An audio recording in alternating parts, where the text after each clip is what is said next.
حضرت عمر 10 سال، حضرت عثمان 12 سال. حضرت عمر کے کچھ زمانے کے بعد وہ خلیفہ گورنر بنے تھے. بہرحال تو جب حضرت امیر معاویہ کو اتنی بڑی وہاں کی مہارت تھی، تجربہ حاصل تھا گورنری کا، ملک شام کی نس نس کو جانتے تھے، یہ امیر معاویہ پہلے شخص ہیں جنہوں نے بحری بیڑا شروع کیا اسلام میں. بحری بیڑا یعنی نیوی فوج تیار کی، سمندری فوج بنائی. اور قبرص کو جیسے کہ میں نے بتایا حضرت عثمان کے زمانے میں امیر معاویہ کی سپہ سالاری میں سائپرس ترکی کا جو علاقہ ہے وہ فتح ہوا، اور وہ 500 جہازیں حضرت امیر معاویہ نے سمندر میں اتاری تھی. اور پھر مصر میں ایک کارخانہ بنایا جہاں جہاز بنائے جاتے تھے. آپ کی عقل بہت زیادہ تیز، معاملہ فہمی بہت زیادہ تھی. کئی نئی چیزوں کو آپ نے ایجاد کیا حضرت امیر معاویہ نے. اب ان کی خلافت کا جو دور چلا ہے وہ اختلافات بہت زیادہ رہے، لیکن میرے عزیزوں اس وقت بڑے بڑے صحابہ موجود تھے. حضرت عمر کے بیٹے عبداللہ بن عمر، حضرت زبیر کے بیٹے عبداللہ بن زبیر، حضرت عبداللہ بن مسعود، حضرت عبداللہ بن زبیر اور حضرت ابو بکر صدیق کے بیٹے عبد الرحمن. یہ بڑے صحابہ میں تھے اس وقت، وہ سب موجود تھے. اور ان سبوں نے حضرت امیر معاویہ کی خلافت پر اجماع کر لیا کہ ٹھیک ہے ہم نے تسلیم کر لیا. حالانکہ دیکھا جائے تو خلافت کے دعوے دار وہ بھی ہو سکتے تھے. باپ میرے ابو بکر صدیق ہیں، باپ میرے عمر فاروق ہیں، اور حضرت امام حسن بھی علی بن ابی طالب کے بیٹے ہیں، بڑے بڑے صحابہ کے بیٹے تھے. لیکن ان سبوں نے امیر معاویہ کی یہ پرانی مشق اور ان کی تجربہ کاری کی وجہ سے خلافت ان کے حوالے کر دیا. اب حضرت امیر معاویہ کی خلافت کے جو اہم کارنامے ہیں وہ یہ ہیں کہ افریقہ کے، شمال افریقہ کے کئی علاقے فتح ہوئے اور دائرہ اسلام میں آئے. اور سب سے پہلے 55 ہجری کی بات میں بتا رہا ہوں، 55 ہجری میں، اور بعض روایت میں 45 ہجری میں سب سے پہلی فوج امیر معاویہ نے بھیجی تھی جو سندھ کے علاقے میں، یعنی ہمارا پرانا جو ہندوستان تھا، یہاں سب سے پہلی محلب نام سے ایک سپہ سالار امیر معاویہ کے بھیجے ہوئے وہ ہندوستان تشریف لائے تھے. بعد میں باضابطہ لشکر کشی جو ہوئی ہے وہ محمد بن قاسم کا دور ہے، لیکن امیر معاویہ کے زمانے میں 45 ہجری میں ہی سندھ میں قدم رکھ دیے تھے. اب آپ اندازہ کریں، مسلمانوں کی سرحدیں نہیں تھیں، وہ عرب سے نکلے ہوئے لوگ وہاں سے اپنی سرحدیں بناتے ہوئے ہند کے علاقے تک پہنچ گئے. یہاں سندھ میں ایک عورت اس وقت حاکم تھی قبق نام کی، اور یہ بہت سخت قسم کی عورت تھی، اور یہ حاکم تھی، اور اس وقت یہاں ہندوستانیوں پر حکومت کرتی تھی، سندھ کے کچھ علاقوں پر حکومت کرتی تھی. جب حضرت محلب آئے امیر معاویہ کے سپہ سالار، تو یہ قبق نامی خاتون نے ان سے کوئی جنگ نہیں کی بلکہ صلح پر منظوری دی، اور اس کے بعد یہ علاقہ وہ ان کے حوالے کر کے چلی گئی. سندھ کا کچھ علاقہ تاریخ ہے. امیر معاویہ نیشاپور، سمرقند، بخارا، ازبکستان کے علاقے جو جا چکے تھے ان کو دوبارہ حاصل کیا. ملک شام کے کئی علاقوں میں جو بغاوت پھیلی تھی اس بغاوت کو ٹھنڈا کیا، پھر ان علاقوں میں مضبوطی قائم کی. عراق کے وہ علاقے جو حضرت علی کے زمانے میں اور ان کے زمانے میں جنگوں کی وجہ سے اختلافات کے شکار ہو گئے تھے، حضرت امیر معاویہ نے ان سب جنگوں کو ٹھنڈا کر دیا. بردباری ایسی تھی، سیاست ایسی تھی امیر معاویہ کی، انہوں نے اپنے 3 بڑے مشیر ایڈوائزر بنائے تھے. ایک مغیرہ بن شعبہ، دوسرے عمرو بن عاص، تیسرے زیاد بن ابی سفیان. یہ حیرت کی بات میں آپ کو بتاؤں، حیرت کی بات کہ سگا بھائی ہے زیاد بن ابی سفیان، امیر معاویہ کے سگے بھائی ہیں، زیاد نام ہے. یہ سخت دشمنی کرتے تھے امیر معاویہ سے اور بہت کٹر حامی تھے مولا علی کے. ایک گھر میں حضرت علی بن ابی طالب کے سخت حامی تھے اور امیر معاویہ سے سخت دور. لیکن حضرت علی رضی اللہ تعالیٰ عنہ کی وفات کے بعد امیر معاویہ نے اپنی عقل اور دانائی سے ان کو قائل کر لیا اور واپس ان کو بلا لیا اور بصرہ کا انہیں گورنر بنایا. یہ زیاد بن ابی سفیان ایسے آدمی ہیں جن کے بارے میں کہا جاتا ہے کہ اگر یہ پہاڑوں کو بھی کہہ دے تو فرما بردار ہو جائیں. اتنی عقل کے ساتھ وہ معاملات چلاتے. جانوروں کو بھی اگر کہہ دے تو سیدھے لائن میں کھڑے ہو جائیں. زیاد بن ابی سفیان یہ کون تھے؟ امیر معاویہ کے بھائی تھے اور ان کو انہوں نے اپنا ایڈوائزر بنایا ہوا تھا. اور عمرو بن عاص جنہوں نے پورا مصر فتح کیا، صحابی رسول ہیں، عمر میں بہت بڑے ہیں، لیکن مشورہ لینے کے لیے عرب کہتے تھے عمرو بن عاص کے پاس جاؤ. تو امیر معاویہ نے ان کو بنایا تھا. ظاہر سی بات ہے آپ نے دیکھا وہ جنگ صفین میں کیا کیا حضرت عمرو بن عاص نے. بعد میں اعلان نہیں کر دیا تھا کہ میں اپنے فریق کو معزول نہیں کرتا. عمرو بن عاص امیر معاویہ کے مشیر خاص تھے. تیسرے تھے مغیرہ بن شعبہ، یہ بھی صحابی رسول ہیں، لیکن ایسے زیرت تھے یہ بھی، پورے کوفہ کو کنٹرول کرنے میں اور پورے عراق کو کنٹرول کرنے میں ان کا بڑا ہاتھ تھا. مغیرہ بن شعبہ، یہ تین ایڈوائزر ایسے تھے جو امیر معاویہ کے شانہ بشانہ رہتے تھے. ان تینوں مشیروں سے یہ اپنی پوری حکومت کے سرحدیں کہاں تک پھیلا چکے تھے؟ بیٹھے تھے دمشق میں اور حکومت کی سرحد ان کی ہندوستان تک تھی. ایران بھی تھا، عراق بھی تھا، مصر بھی تھا، یمن بھی تھا، شام بھی تھا، پورا آج کے دور کا عرب تھا، حجاز نجد، اور پھر اس کے علاوہ آرمینیا، آذربائیجان، ترکی، یہ سب علاقے. اتنا ہونے کے بعد پھر افریقہ کے ساحلی علاقے پورے کے پورے امیر معاویہ کی زیر نگرانی تھی. یہ اتنا بڑا خطہ ہے، میں آپ کو کہوں تو یہ بے جا نہ ہوگا کہ خلافت راشدہ کے ختم ہونے کے بعد امیر معاویہ وہ تنہا خلیفہ یا حاکم ہیں جنہوں نے ایک وقت میں 3 بر اعظموں پر اپنی حکومت جاری کی. 3 انٹر کانٹیننٹل، افریقہ، یورپ اور پھر ایشیا کا تو تھا ہی حصہ. ان سب علاقوں میں اسلام کی سرحدیں پھیلائی. اب حضرت امیر معاویہ رضی اللہ تعالیٰ عنہ کے جو اہم کارنامے تھے، اسلام کی وسعت ہوتی رہی، لیکن جو جنگوں کو انہوں نے ٹھنڈا کیا وہ ایسے ٹھنڈا کیا تھا. کہتے ہیں کہ کوفہ شہر میں مغیرہ بن شعبہ حاکم تھے. ایسا حال تھا کہ اگر راستے میں کسی کا ایک سکہ گر جائے تو کوئی دوسرا آدمی اٹھاتا نہیں تھا جب تک وہ سکے کا آدمی خود نہیں آ جاتا تھا. کوئی دوسرا آدمی چھوتا تک نہیں تھا. اور عورتیں اپنے گھر کا دروازہ بند کیے بغیر رات کو سوتی تھیں، کسی کو ڈر نہیں تھا کہ کوئی گھر میں آ جائے. یہ نظام اتنا ٹائٹ بنا کر کے رکھا تھا. امیر معاویہ کا ڈر تھا لوگوں کے اندر. خلافت کو اپنی طاقت سے، اپنی زور سے انہوں نے ہانک کر کے، یہاں تک کہ جو بربر قوم کے لوگ تھے افریقہ کے جنگلات میں رہنے والے، وہ ایسی وحشی قوم تھی کہ وہ تھوڑا سا اگر ان کے سامنے سے کوئی ہٹ گیا تو پھر وہ خبط سوار ہو جاتا تھا اور جنگلی جانوروں کی طرح جھپٹ پڑتے تھے. ایسی قوم کے لیے امیر معاویہ نے ایک پوری فوجی چھاونی ان کے ہاں قائم کر دی، جس کا سپہ سالار عقبہ بن نافع کو بنایا. وہ ہمیشہ ان کے اوپر سوار رہتے تھے بربر قوم پر، اور وہ ہمیشہ ان کی فرما بردار رہتی تھی.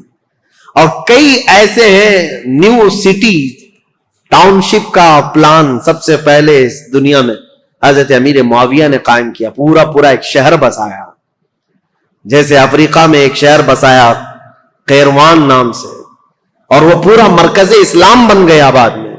ایسے کئی ان کی ایجادات ہیں امیر معاویہ رضی اللہ تعالیٰ عنہ. بحری بیڑے پیدا کرنا، فوج کو ترتیب کے ساتھ، الگ الگ مقدموں کے ساتھ، الگ الگ ٹکڑیوں کے ساتھ، نام کے ساتھ بنانا. اور سب سے پہلے یہ پوسٹ آفس کا جو سسٹم ہوتا ہے ڈاک کا، یہ امیر معاویہ کے زمانے میں قائم ہوا، جس کا نام انہوں نے برید رکھا کہ سرکاری خط بہت جلد ادھر سے ادھر جا سکے. اس کے لیے انہوں نے منزلیں رکھی. ایک گھوڑا یہاں سے وہاں تک جائے گا، دوسرا گھوڑا وہاں سے وہاں تک جائے گا. لیٹر پہنچانے کے لیے سب سے تیز کام ہو امیر معاویہ کے زمانے میں ہو. خط و کتابت بہت تیزی سے جاتی تھی اور خبریں بہت تیز پھیلتی تھی. اور امیر معاویہ رضی اللہ تعالیٰ عنہ نے لوگوں کو ایک چاند پر جمع کیا. یہ سارے ان کے اولیات میں سے، ان کے خصائل ہیں، ان کی بہت ساری چیزیں ہیں. لیکن اب آؤ، امن ایسا قائم کیا، 20 سال میں مسلمانوں کی جنگیں نہیں. ظاہر سی بات ہے میرے عزیزوں، امیر معاویہ کا ایک جملہ میں آپ کو سناتا ہوں، یہ ضروری ہے. امیر معاویہ رضی اللہ تعالیٰ عنہ کے پاس ایک جملہ میں آپ کو سناتا ہوں. ان کا جو مشیر خاص ہے زیاد بن ابی سفیان، وہ بصرہ میں تھے، اس نے ایک شخص کے ساتھ کچھ معاملہ کیا تھا اور وہ شخص شکایت لے کر کے سیدھے امیر معاویہ کے پاس آئے. امیر معاویہ نے دسترخوان بچھایا، کھانا کھلایا اور اس کے ساتھ اچھا معاملہ کیا. یہ بات زیاد بن ابی سفیان کو پتہ چلی کہ یہ تو خلیفہ اسلام کے پاس چلا گیا تھا، تو وہ آیا اور حضرت امیر معاویہ کے پاس کہا ایسے تو معاملات خراب ہو جائیں گے، میں نے اس کے ساتھ باز پرس کی ہے اور آپ یہاں پر اس کے ساتھ نرمی کر رہے ہیں، حمایت کر رہے ہیں. اب حضرت امیر معاویہ نے کہا تھا ایک بات یاد رکھو، ترازو کے دونوں پلے ایک طرح نہ رہنے چاہیے، بلکہ میں نرمی کرتا رہوں اور تو سختی کرتا رہے، اسی سے جماعت میں انتشار سے محفوظ رہے گی. اور ان کو سختی کرنے کا حکم تھا، حضرت امیر معاویہ گلے لگاتے تھے، ان کی سیاست تھی. اور پھر یہ فرماتے تھے ان کا یہ جملہ کہ جہاں میرا کوڑا کام کر جاتا ہے میں وہاں تلوار نہیں اٹھاتا، اور جہاں زبان کام کرتی ہے وہاں کوڑا نہیں اٹھاتا، اور جہاں یہ سب کام نہیں کرتے ان کی گردنوں پر تلوار رکھ دیتا ہوں. یہ امیر معاویہ کی سیاسیات میں سے تھے. حتیٰ کہ اب میں ان معاملات کو رکھ دیتا ہوں چونکہ یہ ضروری ہے، جو افواہ پھیلانے والے، دیکھیں میں اتنی دیر تک تقریر کیا اور حضرت امیر معاویہ پر اتنی دیر بولنا، یہ بہت احتیاط کے ساتھ بولنے کی ضرورت ہوتی ہے، کیونکہ جنگوں کا دور، اختلافات کا دور. ہاں ہوئے ہیں معاملات، جو نااہل تھے وہ حضرت علی کو گالیاں دیتے تھے ممبر پر بیٹھ کر کے، سب وہ شتم کرتے تھے. خود میں نے بتایا مروان بن حکم جو مدینے کا گورنر تھا وہ حضرت علی کی شان میں برا بھلا کہتا تھا. اور ایسا نہیں ہے کہ یہ لوگ سب وہ شتم کرتے تھے، گالیاں دیتے تھے، ایسا نہیں. کوفہ والے جو لوگ تھے وہ امیر معاویہ کو گالیاں دیتے تھے. یہ سب تو چلتا رہا. ایک صحابی حجر بن عدی جو حضرت علی کے کٹر حامی تھے،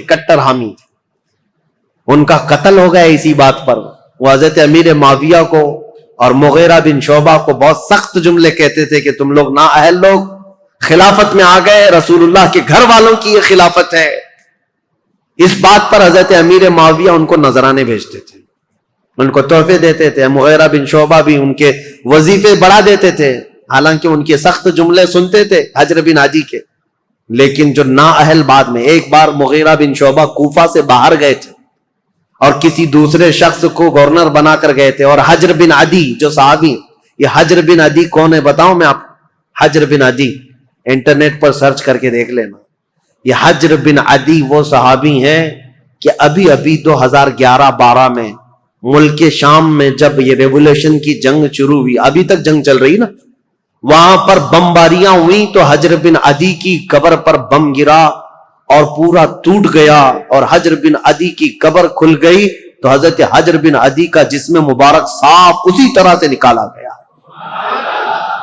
صحابی رسول کا جسم پاک، ان کی تصویر بھی پھیلی ہوئی ہے انٹرنیٹ پر. ملک شام میں حجر بن عدی یہ مولا علی کرم اللہ وجہہ الکریم کے کٹر حامی لوگوں میں سے ہیں. 1400 سال کے بعد میرے عزیزوں جسم اقدس صاف اسی طرح سے نکالا گیا ہے، آپ دیکھ سکتے ہیں اسی طرح سے نکالا گیا، اور دوسری جگہ بحفاظت دفن کیا گیا ہے. اے ظالموں اپنی آنکھوں سے دیکھو اور کن کن چیزوں کا انکار کرو گے. میرے مصطفیٰ کے قدموں میں رہنے والے غلام کا جسم 14 صدیوں تک محفوظ ہے، تو اس رسول کائنات کے جسم کا عالم کیا ہوگا؟ تو زندہ ہے واللہ، تو زندہ ہے واللہ، میری چشم عالم سے چھپ جانے والے. میرے آقا صلی اللہ تعالی علیہ وسلم کی حیات برزخی کی بات ہی الگ ہے. بہرحال یہ حجر بن عدی وہ صحابی ہیں. مغیرہ بن شعبہ ان سے سخت جملے سنتے تھے، ان کو نذرانے دیتے تھے. امیر معاویہ کے بارے میں بھی اگر کچھ کہتے ان کو وظیفہ دے دیتے تھے، کچھ نہیں کہتے تھے. مغیرہ بن شعبہ یہ حضرت امیر معاویہ کے ایڈوائزر ہیں، لیکن حجر بن عدی کے ساتھ کوئی غلط معاملہ نہیں کرتے تھے. حضرت مغیرہ بن شعبہ کوفہ سے باہر کہیں گئے تھے اپنے کسی کو گورنر بنا کر، یہ نئے لوگ ہیں. حجر بن عدی اپنی عادت کے مطابق مسجد میں آئے اور یہ نیا جو ہے وہ خطبہ دے رہا تھا، وہ اپنی عادت کے مطابق باتیں کر رہا. حجر بن عدی کھڑے ہو گئے اور کہا تم سب کذاب ہو، سب سے بڑے جھوٹے لوگ ہو. حقدار تو علی بن ابی طالب تھے، اور جس دن وہ گئے ہیں سورج ڈوب چکا ہے. حضرت علی کی فضیلت بیان کرنے لگے. یہ جو والی بنا تھا کوفہ کا وہ کھڑا ہوا اور سیدھے آ کر حضرت حجر بن عدی کو قتل کر دیا، صحابی رسول۔ تو یہ معاملات تو ہوتے رہے، ادھر بھی قتل ہوئے ادھر بھی قتل ہوئے، لیکن حضرت امیر معاویہ کا جو دور آیا انہوں نے زمام خلافت کو ایسا مضبوطی سے تھاما کہ پوری ہر جگہ امن قائم کر دیا۔ اتنا تو ہے کہ مکہ میں، مدینہ میں، کوفہ میں، بصرہ میں ہر جگہ امن قائم کر دیا۔ لیکن وہ اخیر زمانہ ان کا، ظاہر سی بات ہے ان کی عمر جب 80 سال کے قریب تھی، 80 سال کے قریب ان کی عمر ہوئی، اب ان کے حالات جو سخت تاریخ کے لیے بدلاؤ کے ہیں وہ ایک ہی ہے۔ پھر بھی میں ادب کے دائرے میں عرض کرتا ہوں، حضرت امیر معاویہ کو بعض لوگوں نے آ کر مشورہ دیا کہ آپ کا دور ختم ہونے والا ہے، اب حالات ویسے نہیں ہونے چاہیے جب حضرت عمر کے انتقال کے بعد ہوئے، حضرت عثمان کے قتل کے بعد ہوئے، خلافت کے لیے لوگوں میں الگ الگ معاملات نہ ہو جائیں، اختلاف نہ ہو جائے، اس لیے آپ اپنی زندگی میں ہی کسی کو اعلان کر دیجئے میرے بعد یہ خلیفہ ہے۔ مسلمانوں کو ویسے بھی خلیفہ کی بات ماننا ضروری ہے، آپ کی بات سب لوگ مان لیں گے۔ امیر معاویہ رضی اللہ تعالیٰ عنہ کو جب یہ لوگوں نے آ کر کہا تو حضرت امیر معاویہ نے پوچھا کہ اچھا ٹھیک ہے، یہ ان کی بیماری کا وقت تھا، کہا بتاؤ میں کس کا اعلان کروں۔ چاپلوس لوگ تھے، چاپلوسی کرتے ہوئے کہا کہ آپ کے گھر میں یہ خلافت زیب جیتی ہے، آپ کا بیٹا یزید ہے، اس کو آپ خلیفہ کا اعلان کر دیجئے۔ یہاں سے اب تاریخ بدل جاتی ہے، اسلامی تاریخ یہاں آ کر کے بہت سخت ہو گئی ہے۔ امیر معاویہ نے پہلے تو انکار کر دیا، کہا نہیں، کیونکہ یزید کے شب و روز اور اس کے دن بھر کی جو مشغولیات ہیں وہ سب کو پتا تھے۔ نا اہل آدمی دن بھر کبوتر بازی کرتا تھا اور کبھی چھپ چھپا کر کے بندروں کو کھیل میں لگاتا تھا اور خوش ہو کر کے ہنستا تھا۔ اس کے الگ الگ معاملات تھے، اس کے شراب پینے کی بھی باتیں ہیں، لیکن امیر معاویہ سے چھپ کر کرتا رہا یا ان کے دور میں کم کرتا رہا۔ حضرت امیر معاویہ نے منع کر دیا، لیکن پھر کچھ بڑے بڑے لوگ بھی آئے، کہا کہ یہ بات صحیح ہے کہ مسلمانوں میں ایک بہت بڑی جنگ ہوگی اب خلیفہ کے انتخاب کے لیے، کیونکہ حضرت امام حسن سے جو صلح ہوئی تھی وہ تو اس بات پر ہوئی تھی نا، امیر معاویہ کے بعد خلافت امام حسن کو جائے گی، لیکن امام حسن تو شہید ہو گئے، اب کون ہے؟ تو بہت سارے لوگ اس وقت جو موجود تھے انہوں نے اس بات کا ویرودھ بھی کیا، انکار بھی کیا، کیونکہ ابھی 3 بڑے صحابہ موجود تھے، سیدنا ابو بکر صدیق کے بیٹے عبد الرحمن، حضرت عمر کے بیٹے عبداللہ بن عمر، اور حضرت علی کے بیٹے امام حسین، یہ بڑے بڑے صحابہ، اور حضرت زبیر کے بیٹے عبداللہ بن زبیر یہ بھی موجود تھے۔ تو ایک صحابی آئے حضرت امیر معاویہ کے پاس، احنف بن قیس، انہوں نے کہا کیا یہ اچھا ہوگا کہ آپ اعلان کر دیں عبداللہ بن عمر کے نام پر، ان سے افضل کوئی نہیں ہے، کیونکہ وہ بڑے صحابی ہیں، رسول اللہ کا زمانہ پائے ہوئے۔ امیر معاویہ رضی اللہ تعالیٰ عنہ کے سامنے یہ سب معاملات تھے۔ انہوں نے پھر مغیرہ بن شعبہ کو بلایا جو کوفہ کے گورنر تھے، زیاد بن ابی سفیان کو بلایا، پھر پوچھا تو انہوں نے کہا کہ جیسا آپ کہنا چاہتے ہیں ہم کرنے کو تیار ہیں، ہم لوگوں کو سنبھال لیں گے جیسے 20 سال سے سنبھال رہے ہیں۔ تو امیر معاویہ نے خط لکھ دیا سب کے نام پر کہ میری زندگی آخر دور کو پہنچ چکی ہے، اے مسلمانوں میں اپنی زندگی میں اعلان کرتا ہوں میرے بعد میرا بیٹا یزید بن معاویہ تخت خلافت کا جانشین ہے۔ مغیرہ بن شعبہ لے کر کے گئے، انہوں نے تو نافذ کر دیا، زیاد بن ابی سفیان جو تھے انہوں نے بھی نافذ کر دیا۔ اب مدینے کا مسئلہ تھا، مدینے میں مروان تھا، مروان کو لکھ کر کے بھیجا گیا، لیکن اس میں نام نہیں لکھا گیا۔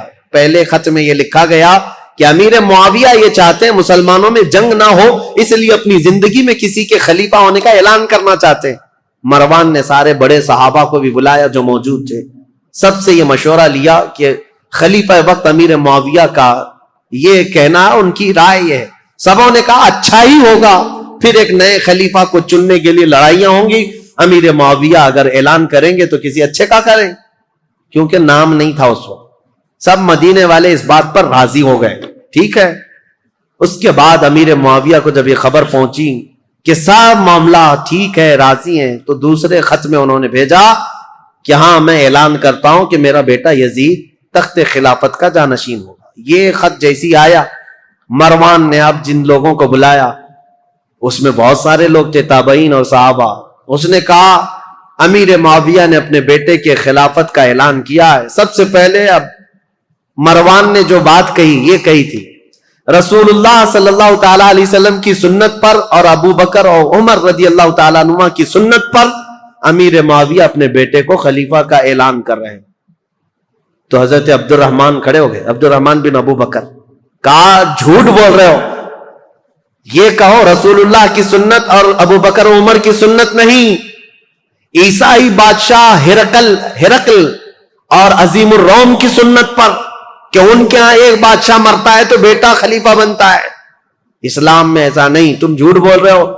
ابو بکر اور عمر کی سنت ہوتی تو ابو بکر نے اپنے بیٹے کو خلیفہ نہیں بنایا، عمر نے اپنے بیٹے کو خلیفہ نہیں بنایا، بلکہ ان خلفاء نے اپنے خاندان کو خلافت سے دور رکھا رضوان اللہ علیہ مجمعین. حضرت عبد الرحمن بن ابو بکر کھڑے ہو گئے.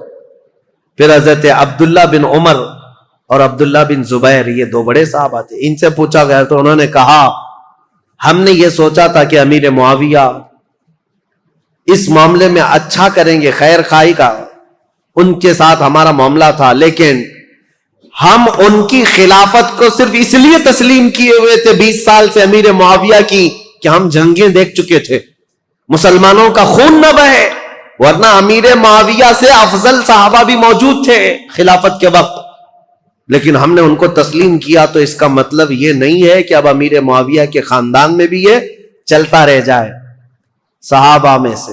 اب آئی بات امام حسین کی. امام حسین رضی اللہ تعالیٰ عنہ اس وقت مدینے میں موجود تھے.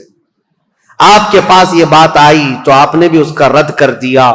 یہ معاملات ابھی چل رہے تھے اور زمانہ تاریخ ہجری کا 60ویں ہجری کو پہنچا تھا. رسول کریم صلی اللہ تعالی علیہ وسلم کی وفات کو 50 سال گزر چکے تھے. امیر معاویہ ایک دن بیماری کی حالت میں اس دار فانی کو کوچ کر گئے، انتقال ہو گیا. خلافت کا معاملہ لٹک گیا، اور اس طرح کہ انہوں نے آلریڈی اعلان تو کر دیا تھا، آدھا اعلان، اور سب کو متی نہیں بنا لیے، سب کے ساتھ منظوری نہیں ہوئی، اس لیے خلافت کا معاملہ لٹکا ہوا تھا. ظاہر سی بات ہے خلیفہ برحق اس وقت ہوگا جب سارے لوگ ایک ساتھ بیعت کر لیتے. بڑے صحابہ مدینے کے، مکہ کے اور حجاز کے بہت سارے صحابہ نے اس کا انکار کیا تھا. کوفہ کے بھی بہت سارے صحابہ جو موجود تھے انہوں نے انکار کیا تھا کہ یہ وصیت نہیں مانی جائے گی، مسلمانوں کے معاملات مسلمانوں کے ہاتھ میں رکھے جائیں، وہ جسے چاہیں منتخب کریں. ان معاملات پر آ کر اب تاریخ رک گئی ہے. اب یہاں سے امیر معاویہ کے انتقال کے بعد جو اصل مسئلے شروع ہوتے ہیں. دوسرے دن یزید کو بیٹھنا ہے اور پھر وہ کربلا کی داستان شروع ہوتی ہے. انشاءاللہ العزیز ہمارے پاس 2 دن باقی ہیں. کل کی شب 10ویں شب ہے، اور اس کے بعد سنیچر کے دن دوپہر میں سے پہلے شہادت کے امام حسین کے وہ واقعات، کربلا تک کے معاملات آپ کے سامنے رکھے جائیں گے انشاءاللہ. میں نے تاریخ اسلام کو حضور اکرم صلی اللہ تعالی علیہ وسلم کی بعثت سے پہلے سے لے کر عرب کے حالات، دنیا کے حالات سے لے کر یہاں تک بیان کیا. صدیق اکبر کا زمانہ، فاروق اعظم کا زمانہ، عثمان بن عفان کا زمانہ، حیدر کرار کا زمانہ رضی اللہ عنہم اجمعین، امام حسن مجتبی، اور ان کے بعد امیر معاویہ کی 20 سالہ خلافت کا دور. اس کے بعد جو حالات آئے وہ مسلمانوں کے لیے بڑے گمبھیر حالات ہیں.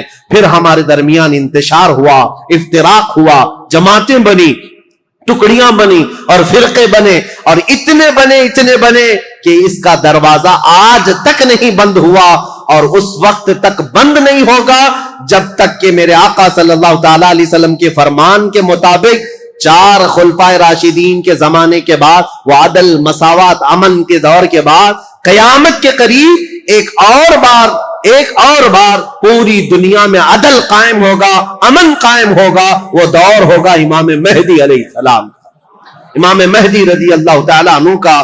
اس امام برحق کے آنے تک یہ افتراق، یہ انتشار، یہ فرقے، یہ جماعتیں، یہ ٹکڑیاں، یہ اختلافات یہ چلتے رہیں گے. لیکن مسلمانوں، آپ سے میری یہ گزارش ہے، اس پوری تاریخ کی سچائیوں کو رکھو، اور اس کے بعد اپنی زبانیں اور اپنی عقلیں سنبھال کر بات کرنا کہ تم جن کے بارے میں بات کرنے جا رہے ہو وہ رسول اللہ کے صحابہ ہیں. قیامت تک جو سب سے اچھے لوگ پیدا ہونے والے تھے ان سب کو چن کر کے اللہ نے رسول کا صحابی بنایا.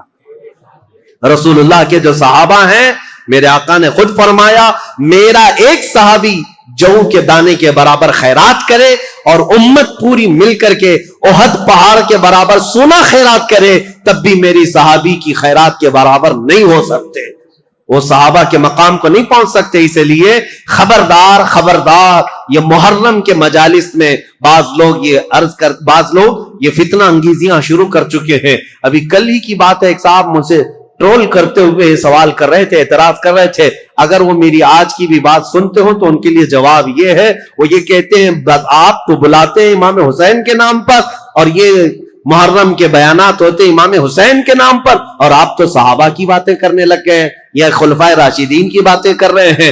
اگر اس صاحب کو ایسا لگتا ہے تو میں ان کے لیے جواب دیتا ہوں, تمہیں ابھی تک حقیقت پتہ نہیں رسول اللہ صلی اللہ تعالی علیہ وسلم کے ان صحابہ کی. ہم ان صحابہ کرام کی فضیلت ہر دور میں بیان کرتے ہیں, بلکہ مولا حسین کو تم نے یہ خاص کر رکھا ہے کہ محرم کے لیے ہے. مولا حسین محرم کے لیے نہیں, ہر دن کے لیے ہے اور ہر رات کے لیے ہے. ہم کربلا والے سنی حضرات امام حسین کو محرم کے لیے خاص کر نہیں رکھے ہیں, بلکہ ہمارا تو یہ عزم ہے ہمارے بچے جوان ہوں تو حسین ابن علی کی شہادت کے بیان کے بعد جوان مردی اور بہادری کے ساتھ کھڑے ہو سکے.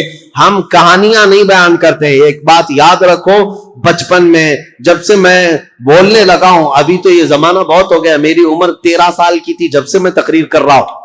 میری عمر 14 سال کی عمر سے محرم کے بیانات میں کر رہا ہوں. میری تو ابھی داڑھی بھی نہیں تھی, مونچھیں بھی نہیں تھی. اس وقت سے کربلا کی داستانیں ہر طرح سے بیان کیا, لیکن میں نے ایک بات کا عزم کر لیا, کربلا کی داستان رونے دھونے اور ماتم کرنے اور پیٹنے کے لیے نہیں ہے, بلکہ حسین کی شہادت ہم اس لیے سناتے ہیں کہ بجھے ہوئے دل ہو, 80 سال کا بوڑھا ہو تو 25 سال کا جوان بن جائے اس کے اندر سے.